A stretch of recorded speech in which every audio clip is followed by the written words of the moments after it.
ይህ በስክሪኑ ላይ የምታዩት ምስል የተቀረጸው ሰኔ 9 ቀን 1995 ዓ.ም ነው። በምስሉ ላይ የምትታየው የ6 ዓመቷ ሞርጋን ኒክ ከእናቷ ጋር ሆና የቤዝቦል ጨዋታን እየተመለከተች ነው።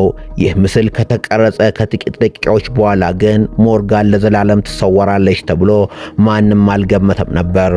እናቷ ኮሊን ኒክ ልጇ የሌሊት ብርሃን ትል ለመያዝ ከጓደኞቿ ጋር እንድትሄድ በፈቀደችላት በ10 ደቂቃዎች ውስጥ ነበር ሞርጋን የጠፋችው። ለ29 ዓመታት ያህል መላው የአርካንሳስ ፖሊስና የኤፍቢአይ መርማሪዎች ሞርጋን የት ገባች የሚለውን ጥያቄ መመለስ ተስኗቸው ቆይተዋል።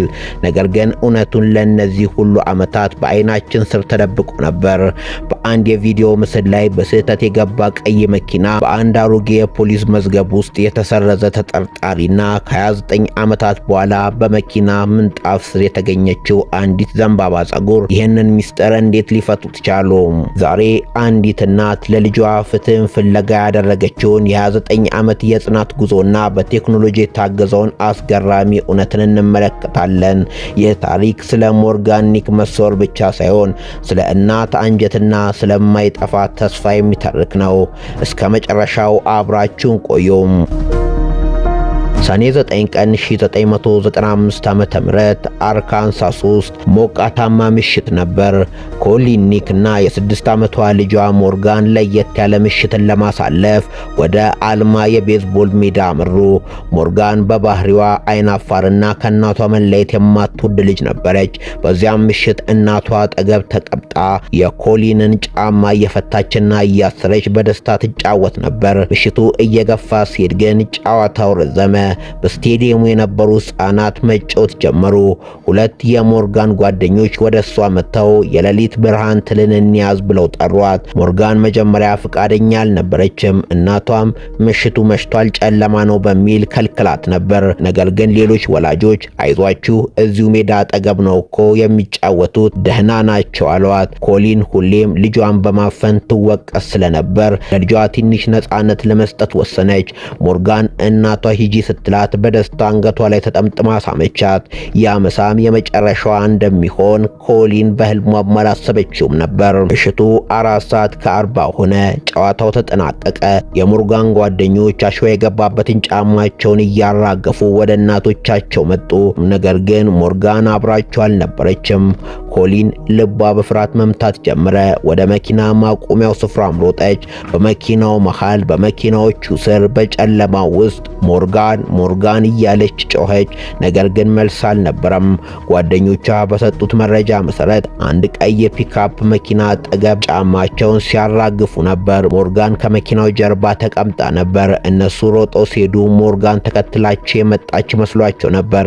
ነገር ግን በዚያች ጥቂት ሰከንዶች ውስጥ ያ መኪና ሞርጋንን ይዞ ከሜዳው ጠፋ። ፖሊሶች በጥቂት ደቂቃዎች ውስጥ ደረሱ።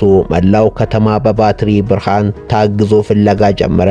ኮሊን በዛ ምሽት በጣለው ኃይለኛ ዝናብና ነጎድጓድ ውስጥ በመኪናው ውስጥ ሆና ስታለቅስ አደረች። ያቺ ምሽት ለአልማ ከተማ ነዋሪዎች ብቻ ሳይሆን ለመላው አሜሪካ የማይረሳ የጥቁር ጥላ መጀመሪያ ነበረች። ፖሊሶች ምርመራቸውን እንደጀመሩ ትኩረታቸውን ያደረጉት የሞርጋን ጓደኞች በሰጡት መረጃ ላይ ነበር። የ8 ዓመቷ ጄሲካና የ10 ዓመቱ ታይ እንደተናገሩት በዚያች ምሽት አንድ ቀይ ፒክአፕ መኪና ከመኪናው ማቆሚያ አጠገብ ቆሞ ነበር።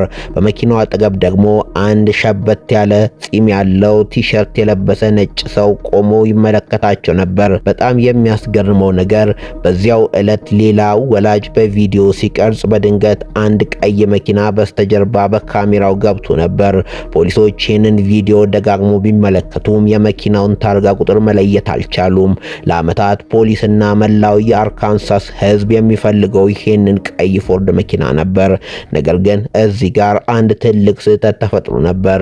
ሞርጋን በተሰወረች በሁለተኛ ወር ቢል ጃክ ሊንክስ የተባለ የ71 ዓመት አዛውንት ሌላ የ11 ዓመት ልጅን ሊጠልፍ ሲል እጅ ከፍንጅ ተያዘ። ቢል የሚነዳው መኪና ልክ እንደ ተፈላጊው መኪና ቀይ ሲሆን በላዩ ላይ ነጭ ሽፋን ነበረው።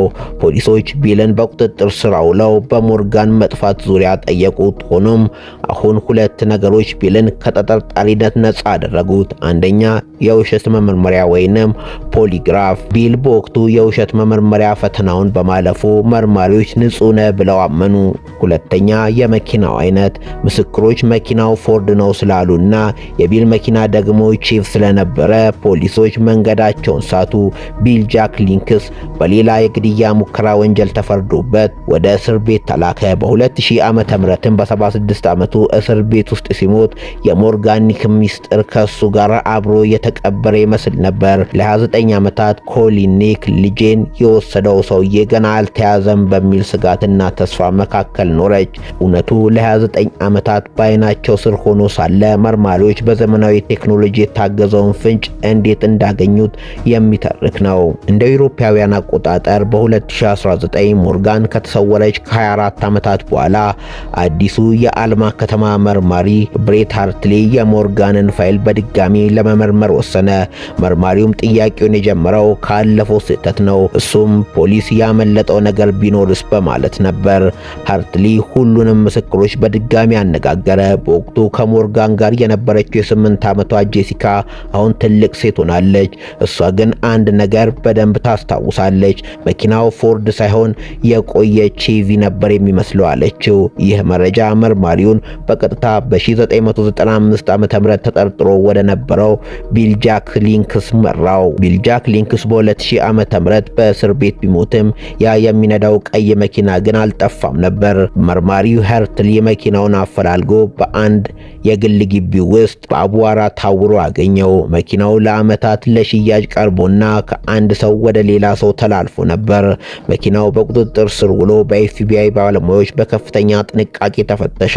በወቅቱ በ1995 ዓመተ ምህረት የነበረው ቴክኖሎጂ ሊያገኘው ያልቻለውን ሚስጥር አዲሱ ቴክኖሎጂ አወጣው።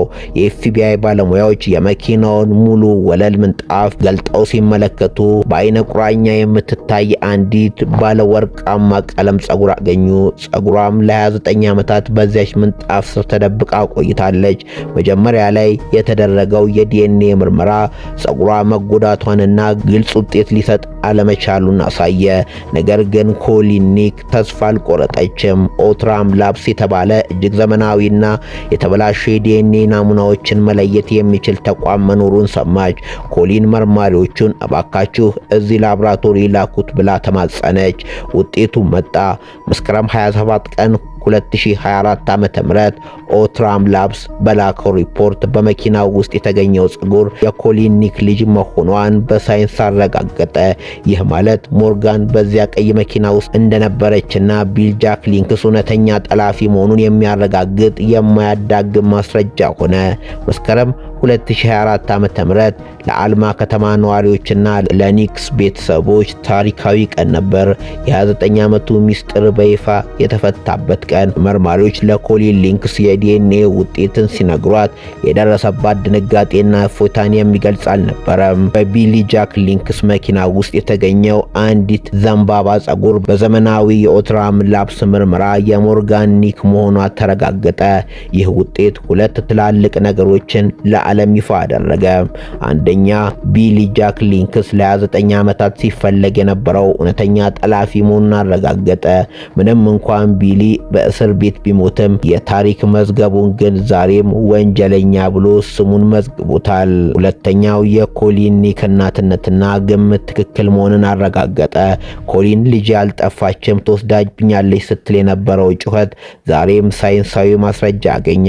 ኮሊን በጋዜጣዊ መግለጫው ላይ እንዲህ አለች። ቢሊ ጃክ ሊንክስ ሞርጋንን ከኔ ሰርቆ ሊሆን ይችላል፣ ነገር ግን የሞርጋንን ድምጽና የኛን ፍቅር ሊሰርቅ አልቻለም። የኛ ፍቅር ከነሱ እድሜ በላይ ቆይቶ እውነቱን አውጥቷል። ይሁን እንጂ ፍትህ ገና ሙሉ አልሆነችም። ቢሊ ጃክ ሊንክስ ቢታወቅም የሞርጋን አስክሬን ግን እስካሁን አልተገኘም። ፖሊሶች ቢሊ ብቻውን አልነበረም የሚል ጥርጣሬ አላቸው። ይህ ምርመራ ገና አልተጠናቀቀም ይላሉ መርማሪዎች። የሞርጋን ኒክ ታሪክ ስለመሰወር ብቻ ሳይሆን ሳይሆን ስለ አንድ እናት የማይበገር ጽናት የሚተርክ ነው። ኮሊን ኒክ ዛሬም የልጇን አስክሬን ፍለጋ አላቆመችም። ከዚህም በላይ የሞርጋን ኒክን ፋውንዴሽንን በማቋቋም በመቶዎች የሚቆጠሩ ህጻናት ከጠላፊዎች እጅ እንዲድኑ አድርጋለች።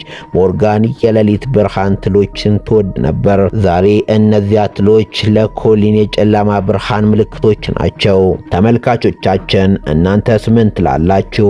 ፖሊስ በ1995 ዓመተ ምህረት ቢሊን በውሸት መመርመሪያ ወይንም ፖሊግራፍ አምኖ መልቀቁ ትልቅ ስህተት አልነበረም? አስተያየታችሁን በኮሜንት መስጫው ላይ አስፍሩልን። ቪዲዮውን ላይክ እና ሼር በማድረግ ለብዙዎች እንዲደርስ አድርጉ። ለዛሬ የነበረን ታሪክ ይህንን ይመስል ነበር። በቀጣይ በሌሎች አዳዲስ ታሪኮች እስከምንገናኝ ሰላም ቆዩልን።